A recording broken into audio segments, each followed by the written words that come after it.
Hi, I want us to look at today the reason why you are not employable. So we are going to pretend like we are not aware of how the market itself is not doing well. I mean, before COVID, the market wasn't doing so nice. Then COVID happened, and almost every country in the world is like facing one thing or the other, inflation rates rising and going down. Private sectors are trying to retain their talent, and sometimes it could be a little bit difficult for them to do this. But amidst all that, there are other reasons why you are not employable. Let's look at a few reasons. So let me just say number one, just stop job hunting. So let's say you're looking for a job and you stop job hunting. I don't know the variable you want it to happen. Maybe you are waiting for a job you apply for, then to call you for an interview. I don't completely know how that is going to work, but I would suggest that you just put in your mind, knowing that job search is a job on its own. So you have to consistently keep looking for a job until you learn yourself the kind of job you want. You're not qualified for the job you applied for. So some specific kind of job require you to have some specific kind of qualifications, or let's say experience, like coming to the job. But if you're not qualified enough for that job, if you apply for the job, no matter how you apply for that, it's not just going to work. So you have low self-confidence and you have come to take that as part of you. Because of that, you don't read, you don't watch good movies, you don't listen to podcasts. I mean, if you don't do all this, it's going to affect your communication with people. And during an interview, if you are being called off for interview, you see yourself not doing well in interview because you have these difficulties having a meaningful conversation with people. I myself, for example, one of the things I love to do is I want to sit down with somebody and have a meaningful conversation with you. So that also helps me to develop my effective communication with people and how I can master my own interview should I come for an interview. So all this will help you, but you have a very poor result. So I'm not going to say that poor result is going to be a barrier for you learning the kind of job you want, but you and I know, for example, during one of my career coaching section, I asked a friend, like, if you are the owner of a company, can you employ yourself? So if you're going to be honest with yourself, the answer is going to be a no, because I don't think anybody wants to employ somebody that is not qualified enough to do the kind of job you want them to do. Otherwise, the company is going to run into a problem. But having a poor result is not the problem here. So the problem here is that you have a poor result and you don't want to go for, let's say, additional qualifications, you don't want to go and do professional courses, and you are thinking that some miracle will happen somewhere. So I don't think that when people are talking about unemployment, that you that knows the problem is supposed to be talking about unemployment, because I just assume that you know that you are the problem of yourself.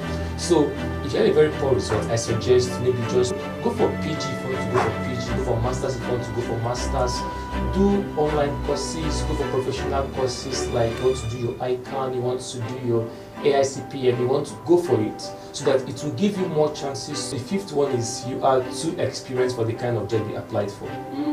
Let's just say we are using this one to console ourselves, but in most cases it's actually the truth. So let's say, for example, some company is looking for HR intern, and you as HR manager with over 10 years experience wants to apply for that intern job. I mean, they can't just possibly take you, because for them to say that they are looking for HR intern, I suppose the company already know what they are looking for, they know what they want.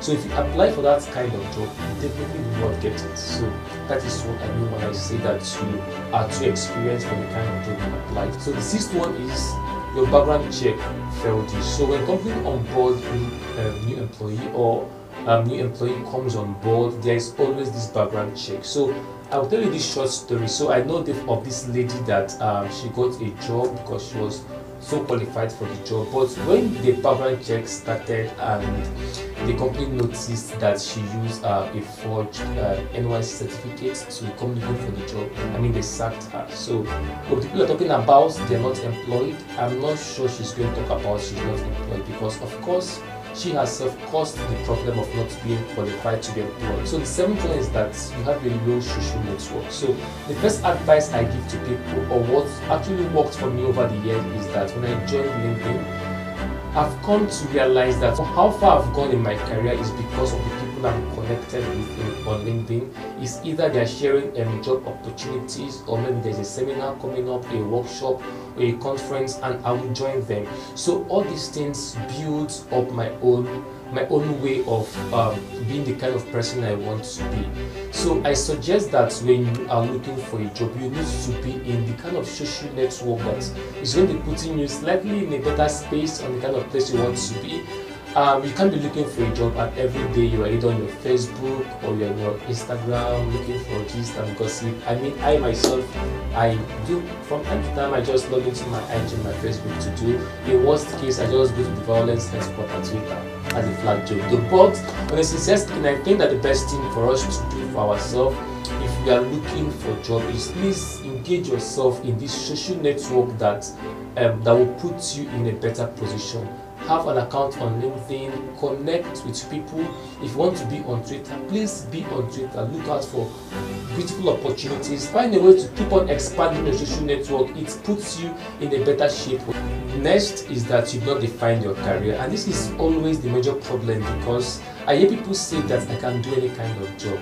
The truth is, I'm not sure there is a job called any kind of job. You either want to be a data scientist, or you want to engage in customer service or marketing or sales, whichever thing that interests you, business developer. But you can't just say you can do any kind of job. You must be focused. You have to create the direction you want your career to go. If you have interest in human resource management, you must build your career to that place. So when people are asking you what kind of job you are looking for, you have to mention a specific kind of job you want to join, because that shows that, okay, you've defined your career, you know what you want, but yes, you've not seen the job. So this is very important. Also, you need to improve your tech native. There must definitely be a tech aspect that gets your interest. Maybe you want to do front-end developing, you want to do back-end developing, you want to engage in machine learning, UI design. Just find a way to make sure that you have a particular tech that interests you, or that kind of job you are doing. Make sure you find the tech that is attached to that kind of job, because I mean, we are seeing that the world is going on tech and everybody is trying to adjust to the new normal of tech. So I think it's going to be another thing that will help you. And also remember that the stereotype of looking for a job and deciding that you don't want to do this kind of job is not nice. So I hear people saying that, like in my previous video I mentioned that people who don't like to do bank work, for example.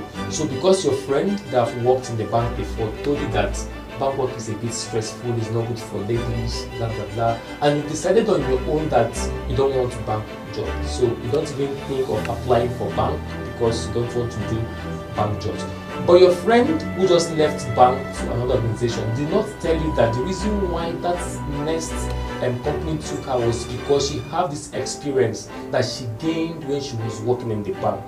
So you need not to just assume that people said that because this particular company is not, their work is stressful or stuff like this. You just assume that it is for everybody. So I think we have to try everything out so we can get ourselves better.